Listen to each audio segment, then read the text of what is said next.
Hey guys, so today you and I are going to talk about mentoring new hires. So let's get into it. So the question in question was, hi Frederick, I've been mentoring a new engineering hire for about 6 months. They are technically strong but not great at multitasking, time management and communication. My advice to keep momentum has been very direct and detailed, or gets neglected. Should I stop mentoring the hire? Well, so this is where I'm going to be all mystical and kung fu-y and say that you should make the person that you're dealing with, like your new engineering hire here, into the best version of whatever software developer they are. Now, what I mean by that is actually very similar to a few times I've actually I recall it is a while now. I remember one video that I made where someone was asking me a question about, say, I think it was design patterns or something like that, and I basically said that if you have, because I could read into the question that they posed, and the way they formatted the question indicated that they weren't ready for what I could tell them, and so I said you will have to do a lot more growing before we can have a conversation about this in a way that's going to make any sense. And so instead of you focusing on trying to learn design patterns, learn how to write software at your level. And the thing that you are doing is very similar to how that person, the state that they are in, and the sort of choice that you have to make is the same choice that I have to make. I have to make an assessment in with this other person and decide if this answer I give them, is that actually going to be anything useful to them? Are they at a level where that's going to make any difference? And that is actually a very tricky thing to put in a different set of terms. Imagine if you had a toddler and you wanted to teach that toddler mathematics. Well, math is extremely complicated, and so you might not be able to go all the way to calculus with the toddler. You might have to do your additions at most, or maybe even go, teach them how to count, things like that, because they're simply not in a state of development at this point where they are ready to make any real progress in this thing, because the thing that you're trying to do is advanced.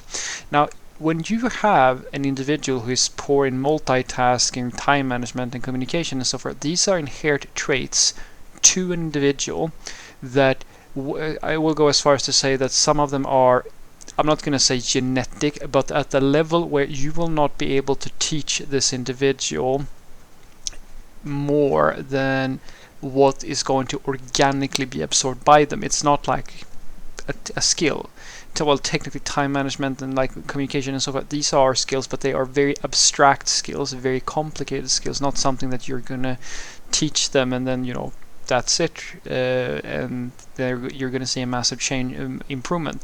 It's not like teaching someone how to write a unit test or configure a file or similar sorts of things. It's a much more abstract thing than that. It's almost it's basically like you're trying to teach them how to be a good programmer, or you're trying to teach them how to be a writer or something like that. It takes aptitude, years of practice, etc., etc. And so the question really is, do you need to help them more at this point? Are you trying to make them into something that you want them to be, but they're simply not capable of being? This is something that you as the mentor you have to answer that for yourself, because the student is who the student is, and it's very bad for you to try to make them into you. And so this is where it becomes tricky, because in some cases the student, you can teach them a lot of stuff, but some of the things that they need to know in order to survive in a given environment, they're not really going to be all that good at it. Now, multitasking, time management, and communication and so forth, these are, I will go as far as to say that for the average software developer, this is, it's not like they're not gonna get fired for having doing poorly in these sorts of areas. Usually, they're gonna annoy a lot of people around them potentially, and maybe you more than others, but they're going to get by. And so you sort of have to ask yourself, when is the time to back off here? And sort of just accept that this person will, for example, never buy into this thing or that thing, etc., etc., or get really good at this thing or that thing, because you're really your focus should be to make sure that they make it within your environment. That's what a good mentor does. And then you try to teach them as much as possible, but some lessons, as I said, some of them stuff that you feel and think is important, they don't even care about. So it doesn't make sense for you to force that upon them. Classic one is, when people are new at mentoring, they usually some of them get very excited about the fact that they have this attention from somebody else, and they want to learn from them, and so they try to make them into proteges and this and that, and so if there's a mismatch in energy levels there, the mentor can actually lose their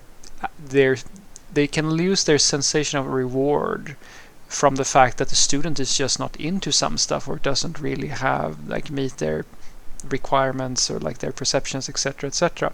And so this, by the by, is what happens with the curling parents and parents who put a lot of pressure on their children, where you're basically trying to make your child into something that may or may not be actually just what you want, rather than what's good for the kid in question. And so, as I said, that's why I firmly believe that it's better for you to ask the question, have they grasped the skills necessary to survive, to do well? And then let them sort of figure out other things that they might be good at. Give them the foundation, give them the stuff that they need to do that is non-optional, and then you can inspire them maybe to do these more advanced things, or things that you think is important, but ultimately it should be their choice, so you don't get into that situation where you're basically just trying to force everything that you care about down their throat. So what I want you to take away from this is that you should definitely continue mentoring the person, but you should ask whether or not the things that you are mentoring them in is things that matter to this person, or if it's a question of that they are simply not good enough to pick this up, or they don't care about it, etc., etc. So because if you have taken the time to teach them, where all the systems are, how everything works, how to do everything, and sort of do the job of the day, of the daily job, then you have done your part mostly. Now the rest of it is down to you inspiring them to doing things maybe your way or some other way, or so forth and so forth. It depends on what type of mentorship you're going for. But teaching people time management and communication and multitasking and so forth, unless this is something that they care about, or they have an aptitude for it, it really comes down to, do they need this stuff to survive? Because you show them, and then when they might not be so receptive to this thing, you back off, because you should remember something, that you are the mentor and they are the student, or the new hire.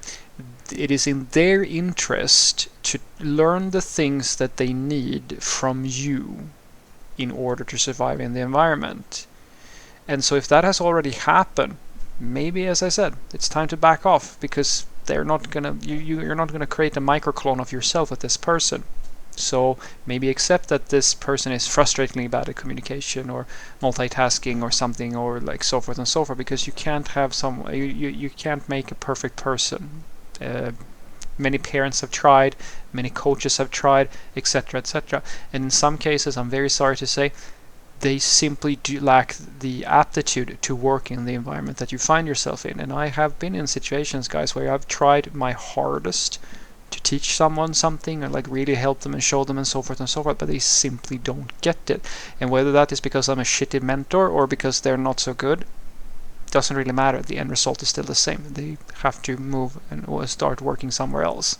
And the same thing, if you flip it, happens if you try to push too much as a mentor. You're just gonna put pressure on the individual or cause friction and so forth when you don't really need to. So it's better for you to, as I said, teach them the things that they need, and then ask the question, is it time now for me to sort of just back off a little bit here, inspire them more, and accept that this is the person that they are?